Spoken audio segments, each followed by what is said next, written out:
日村抜刀斎はんか。楽しみ半減やないか。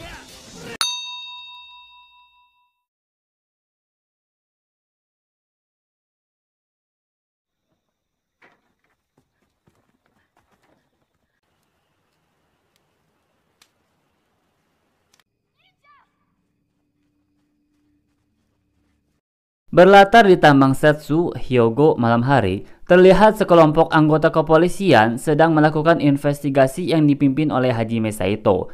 Namun ketika dalam proses investigasi, tiba-tiba satu persatu anggota kepolisian menghilang dan ternyata dihabisi. Dari samping dibenying, dari atas didudut, dan dari belakang diserbu. Dan ternyata mereka terjebak ke dalam jebakan musuh. Dan ketika Saito masuk lebih dalam lagi ke area pertambangan, pemandangan yang mengerikan pun memenuhi semua area. Api menyala di mana-mana dan para polisi yang digantung pun dijejerkan di atas langit-langit. Dan di tengah pemandangan, berdirilah seorang samurai dengan perban yang memenuhi seluruh tubuhnya. Dia adalah Makoto Shishio, seorang samurai yang kejam tak berperasaan. Ia sangat benci sama pemerintahan era baru ini karena dahulu dia hanya diperalat, lalu setelah tidak dibutuhkan dia pun hendak dibunuh. Saito merasa kehel karena satu persatu polisi yang diikat di atas langit-langit dijatuhkan. Geram dengan kelakuan si Shishio, Saito pun hendak mengajar Shishio dan menghabisinya. Namun para konco Shishio menghalanginya. Shishio pun kabur dan Saito pun kembali dengan banyak anggota kepolisian yang tewas.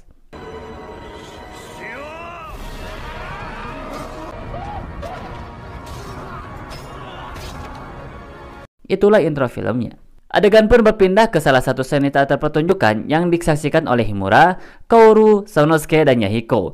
Teater itu berkisah tentang seorang Bakyusai, bukan Batosai, yang terkenal akan seni berpedangnya.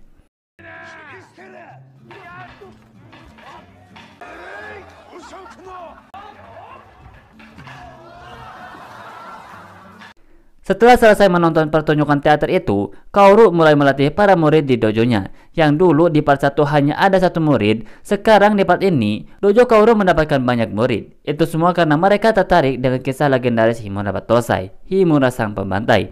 Lalu tak lama kemudian, datanglah Megumi yang baru pulang dari kliniknya.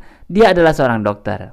Oh ya, untuk mengenal lebih dalam tokoh-tokoh ini, saya sarankan untuk menonton part yang pertamanya bagi yang belum. Oke, lanjut. Ketika mereka sedang berbincang hangat, datanglah Inspektur Kawaji dari pemerintahan yang mencari Himura. Karena Tuan Okubo, seorang menteri dalam negeri orang tertinggi dari pemerintahan, memerintahkannya untuk menemuinya. Sanosuke pun menghalanginya karena ia tahu sesuatu yang datang dari pemerintahan pasti selalu buruk. Namun Himura mengiyakan perintah tersebut dan ikut ke kantor Kementerian Dalam Negeri menemui Okubo, dan ternyata benar kabar buruk. Okubo menceritakan bahwa seorang samurai yang dulu digunakan pemerintah memberontak. Ia adalah seorang samurai yang sama seperti dirinya, namun akhlaknya bejat dekat tulungan. Tidak ada seorang pun yang bisa menghentikan pemberontakannya. Dia adalah Shishio yang diceritakan di awal adegan. Dan Okubo tahu bahwa satu-satunya yang bisa menghentikan Shishio adalah dirinya, Himura Batosai.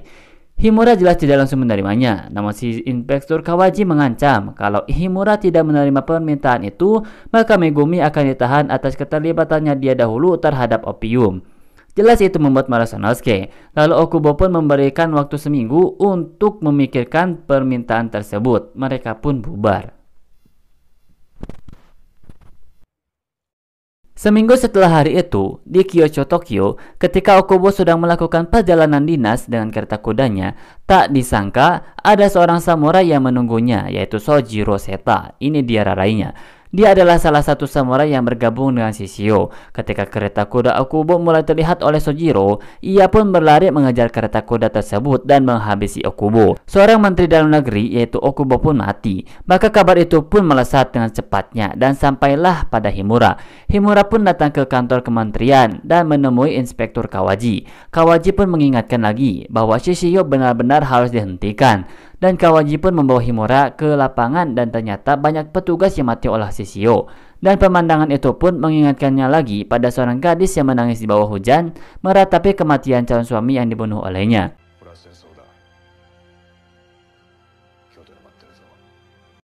Himura pun pulang dan di tengah perjalanan dia pun berpapasan dengan Kaoru dan mengucapkan selamat tinggal kepadanya. Ia sudah membuat keputusan untuk pergi ke Kyoto menghentikan Shishio, yang dengan jelas Kaoru menahannya untuk tidak pergi ke Kyoto. Kenapa ia harus peduli kepada pemerintahan? Di Tokyo dia sudah hidup damai, dan kenapa dia harus bertarung lagi? Kata Kaoru. Kaoru menahannya habis-habisan, namun Himura sudah bulat dengan keputusannya. Himura pun pergi dan tidak memberitahu yang lainnya. Hanya Kaorulah yang ia beritahu. Sehingga Sanosuke pun edan kacida karena tidak diajak Himura ke Kyoto. Sanosuke pun keluar dojo sambil kukulutus meluapkan emosinya. Dan dia pun berpapasan dengan seorang pengintai yang sudah lama mengincar Himura Battosai. Dia adalah Aoshi. Mendengar akan hal itu, maka Sanosuke pun menahannya dan terjadilah pertarungan.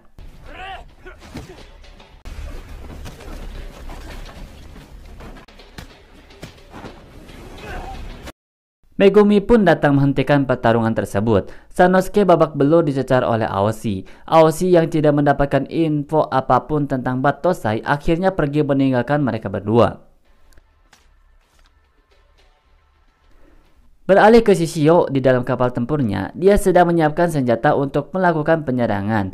Dan Sojiro memberitahukan kepada Shishio bahwa Himura Battosai sudah sampai di sebuah kawasan yang bernama Odawara. Dan Shishio menyuruh Sojiro agar menyiapkan sambutan baginya. Pindah ke sisi Himura, ketika dia sedang beristirahat dari perjalanannya di samping sungai sambil mengisi persediaan airnya dan tidak lupa juga mengisi perutnya dengan membakar ikan, tiba-tiba ada seorang gadis yang menyelinap. Gadis itu bernama Misao. Ia hendak mengambil pedangnya dan ketika melihat ikan pun ia hendak menyantapnya. Namun Himura lebih dulu memergokinya. Ia pun lari sejauh mungkin menghindar dari kejaran Himura. Namun ternyata Himura dengan mudahnya mengejar kemanapun ia lari. Reka, Tonggoh atau Kalabak Oge tetap terkejar olehnya. Himura pun mengambil kembali pedangnya. Namun Misao tidak menyerah terhadap pedang hasil jarahannya. Ia pun menyerang Himura. Dodoku yang ia kenakan pun dilayangkan ke arah wajah Himura. Himura pun kaget. Misao terus menyerangnya. Tendangan berputar pun ia kerahkan. Guntingan demi guntingan ia layangkan. Namun Himura tetap bisa menghindar. Tinju beruntun pun tidak berpengaruh padanya.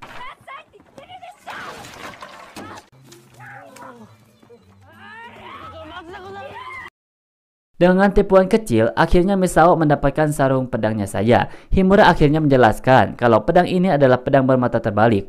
Dan orang yang bisa menggunakannya hanya dirinya saja.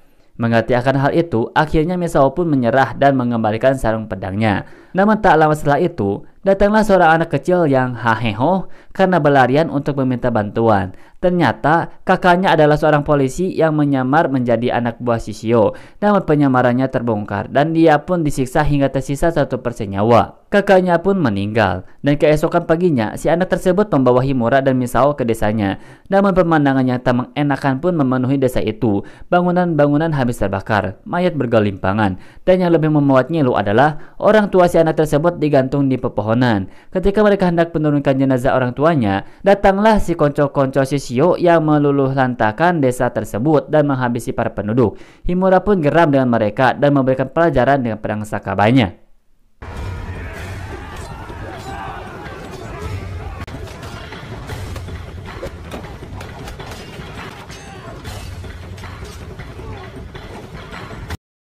Keroyokan bukan masalah baginya. Kemampuan bertahan dan menyerangnya tidak dapat diragukan lagi. Himura buas mencecar musuh sampai tumbang. Pukulan demi pukulan ia layangkan, baik dari tangannya maupun melalui pedangnya. Dan tendangannya pun menghiasi pertarungannya. Pertarungan yang cepat, gesit dan efektif adalah ciri khasnya. Mereka pun tumbang tidak bisa melawan lagi. Ketika Himura berhasil mengalahkan konconya, datanglah anak buah Shishio yang lain yaitu Sojiro. Ia pun membawa Himura ke hadapan Shishio. Dia pun berbicara dengan singkat bahwa sudah hukum alam yang kuat menindas yang lemah. Himura yang bosan dengan omong kosongnya pun langsung mengajak sparring Shishio. Namun Shishio menolaknya dan akhirnya Sojiro lah yang menghadapi Himura. Himura pun berduel dengan Sojiro. Pertarungan antar teknik akhirnya terjadi.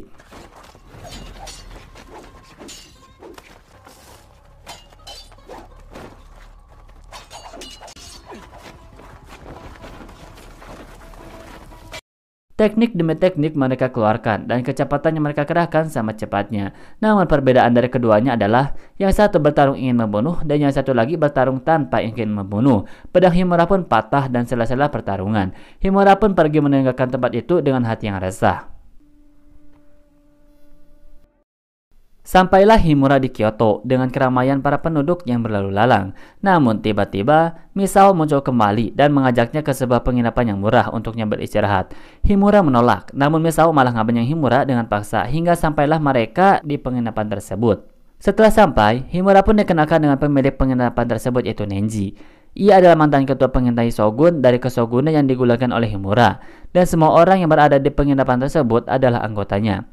Mereka ditugaskan oleh Shogun menjadi mata-mata di Kyoto dengan berkedok pemilik penginapan. Namun ketika Shogun runtuh, penginapan inilah yang menjadi sumber kehidupannya. Ketua tersebut bercerita bahwa ada anggota pengintai yang mengincar dirinya yaitu Aoshi yang tadi bertarung di awal dengan Sanosuke. Ia dendam kepada pemerintahan dan rasa dendamnya pindah ke Himura, jawarannya dari kedua belah pihak. Setelah berdiskusi, Himura meminta bantuan untuk mencari orang yang membuat pedangnya dahulu, yaitu Shaku Arai, dan si ketua tersebut mengiyakan permintaannya. Dan di malam harinya, Himura pun ikut berdiskusi di sebuah penginapan dengan para polisi dan tentunya dihadiri oleh Saito. Mereka merencanakan pertahanan yang akan mereka gunakan ketika Shishio menyerang Kyoto. Adegan pindah ke Kaoru, ia terlihat sedang latihan di dojonya, namun di dalam hatinya ia bimbang akan Himura. Megumi yang tak tahan dengan sikap Kaoru akhirnya memaksanya untuk menyusul Himura ke Kyoto. Pergilah Kaoru dengan Yahiko, sedangkan Sanosuke pergi sendiri. Beralih ke Shishio, ternyata dia pun sudah mulai memantapkan persiapannya, dan 10 pendekar pun dipanggil, dan yang pertama kali datang adalah Cho, si kolektor pedang dan orang yang pandai mengumpulkan informasi, dengan perawakan yang ramping dan rambutnya yang ditata metal.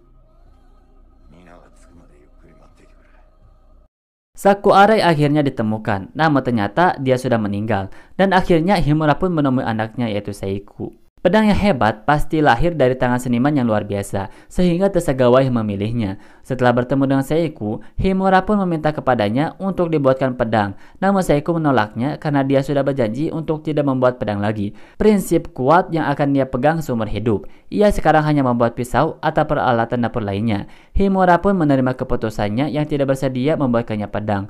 Lalu ia pun pergi. Dan ketika di perjalanan, tak sengaja Himura melihat seorang pedagang mainan yang memamerkan barang dagangannya. Salah satunya adalah kincir angin. Ia pun tertarik dan membelinya untuk kemudian diberikan kepada anaknya Seiku. Namun ketika ia sampai di rumahnya, ternyata bayinya telah diculik oleh si Cho dan dibawa ke kuil. Himura pun menyusulnya dan benarlah si Cho sedang nyingsieun si bayi. Pertarungan pun pecah.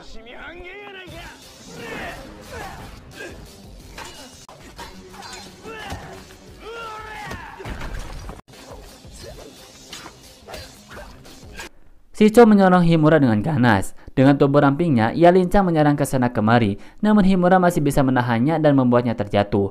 Berita pertarungan mereka ini pun akhirnya tersebar dan sampailah pada telinga Kaoru. Pertarungan sengit pun terjadi lagi. Shishio dengan pedang barunya buas mengejar Himura, sedangkan Himura dengan pedangnya yang patah bertahan sebisa mungkin. Shishio terus menyerang walau sudah berkali-kali dijatuhkan oleh Himura. Ketika pertarungan berlangsung, datanglah Kaoru dan Yahiko. Kaoru memperhatikan pertarungan itu dengan harap-harap cemas, berharap agar Himura menang dan tidak terluka parah, dan cemas kalau Himura terpaksa membunuh lagi. Di tengah pertarungan, Seiko yang terbuka hatinya akhirnya memberikan pedang terakhir buatan ayahnya, dan keluarlah teknik pedang mematikannya. Akhirnya si Cho pun tidak bisa bangkit lagi, namun tidak sampai meninggal. Himura kaget, ternyata pedang barunya itu adalah pedang yang sama, yaitu pedang bermata terbalik. Dan lebih kaget lagi, ternyata Kaoru sudah berada di belakangnya. Akhirnya si bayi pun kembali ke pangkuan orang tuanya. Dengan langkah gontai, Himura pun berjalan pulang ke penginapan. Lalu di malam harinya, ia pun mulai merakit ulang pedang barunya yang diberikan Seiku, pedang terakhir buatan Shaku Arai. Ternyata Shaku Arai membuat 2 pedang dengan bermata terbalik. Yang asli ia persembahkan kepada dewa, sedangkan yang bayangannya ia berikan kepada Himura yang kemudian patah ketika bertarung dengan Sojiro. Di dalam gagang pedang tersebut berisi tulisan tentang betapa berharapnya Shaku Arai dengan pedang buatannya bisa membawa kepada kedamaian, bukan kepada pembantaian. Adegan berpindah lagi ke kapal perang Shishio. Shishio dengan didampingi Yumiko Megata, akhirnya dia mengumumkan penyerangannya terhadap Kyoto yang disambut dengan meriah oleh konconya. Dan di sel penjara, Saito mencoba menginvestigasi Shicho tentang kapan Shishio akan menyerang Kyoto. Dan ternyata Shicho memberitahu kalau Shishio akan menyerang Kyoto di malam hari. Berita pun disebarkan dengan cepat, darurat militer diberlakukan. Warga-warga pun disuruh untuk mengakhiri aktivitasnya dan berlindung di tempat aman. Kepolisian mulai menyiapkan pertahanan dari satu titik ke titik lainnya, tempat yang kemungkinan akan menjadi medan pertempuran. Para mantan pengintai pun ikut mempersiapkan diri untuk menghadapi serangan Shishio. Mereka melengkapi dirinya dengan senjata ninja yang sangat mematikan. Ada shuriken, panah tiup, katana, sabit, dan masih banyak lagi. Himura dan para pengintai sudah siap untuk menghadapi serangan Shishio yang akan dilakukan di malam hari, dan begitu pula para kepolisian. Ketegangan pun menyeruak di tengah Kyoto. Para polisi berbaris rapi menunggu datang serangan. Begitu pula para pengintai dan Himura. Tak selang waktu lama, di langit-langit Kyoto,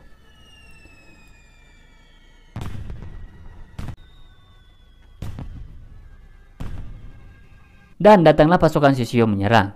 Pertarungan pun pecah. Suara tembakan dari selongsong senapan terdengar berirama. Tak kalah juga suara denting pedang yang saling adu dari kedua belah pihak. Kyoto mulai merah dengan api dan darah yang menggenang. Saito menyerang musuh dengan pedangnya. Begitu pula Himura dengan gerakan yang cepat. Ia lompat ke sana kemari menyabetkan pedangnya. Jangan lupakan Misao dengan tinju dan tendangannya. Ia membogem semua musuh yang berada di hadapannya. Tinjuan dan tendangan mengisi seluruh pergerakannya. Dan Kaoru dengan tongkatnya memukul mundur semua musuh yang ia lihat dengan dibantu Yahiko. Dan Sanosuke pun menyerang dengan pedang Zanbatonya. Pertarungan pecah di semua titik.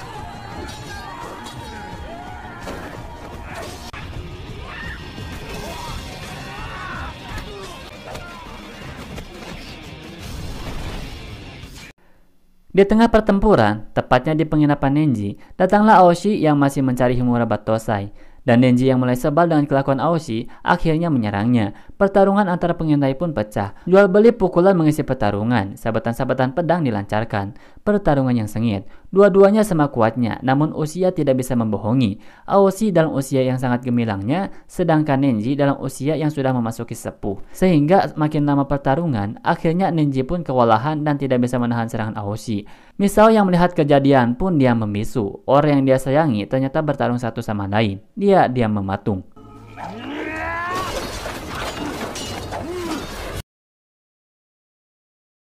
Pindah ke sisi Himura, ketika dia sedang nunggulan musuh yang masih terus datang seperti air ketika hujan, datanglah si sosok manusia perban seperti Shishio. Karena dialah otak dari penyerangan yang terjadi, maka kalau Shishio dihabisi, maka tamatlah peperangan ini. Sehingga Himura pun mengejarnya, namun ternyata itu hanyalah jebakan. Orang dengan perban itu ternyata bukan Shishio, tetapi orang-orang yang menyamar. Sehingga Himura dikepung oleh manusia perban. Himura benar-benar dikepung, sehingga ia harus bertahan dari serangan. Tak lama kemudian, datang Sanosuke untuk membantunya dan si manusia perban pun dikalahkan.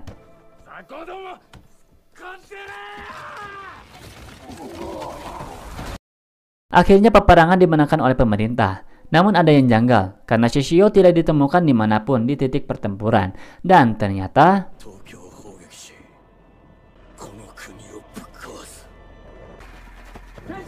ya, penyerangan Kyoto hanyalah tipuan saja, karena sebenarnya Shishio hendak menyerang Tokyo. Tak hanya itu, seperti di part pertama, Kaoru ternyata diculik lagi, dan kali ini oleh Shishio. Karena Kaoru adalah alasan yang tepat untuk membangkitkan amarah Himura Battosai. Himura pun kalah dan langsung mengejar Shishio. Dan ternyata Shishio di dalam kapal perangnya sudah siap untuk pergi menyerang Tokyo, dan Kaoru menjadi sandranya. Himura dengan kudanya terus mengejar kapal perang, dan ketika sudah dekat, dia pun lompat ke kapal tersebut untuk menyelamatkan Kaoru. Pertarungan pun terjadi di atas kapal. Himura buas menyerang ke sana kemari, namun Shishio yang haus ingin melihat jiwa Battosai di dalam diri Himura, ia pun mendorong Kaoru ke dasar laut. Sehingga Himura yang melihatnya langsung terjun bebas ke dasar laut untuk menyelamatkan Kaoru. Namun ia kehilangannya, bahkan dirinya pun dalam kesulitan di tengah ganasnya ombak laut malam itu. Keesokan paginya, Himura pun terdampar di sisi pantai, hanya pedangnya saja yang ada di sisinya. Sedangkan Kaoru entah terdampar di mana, apakah masih hidup atau sebaliknya. Himura benar-benar tidak sadarkan diri, sehingga datanglah seseorang yang berpenampilan seperti dirinya, dan ia pun membopongnya.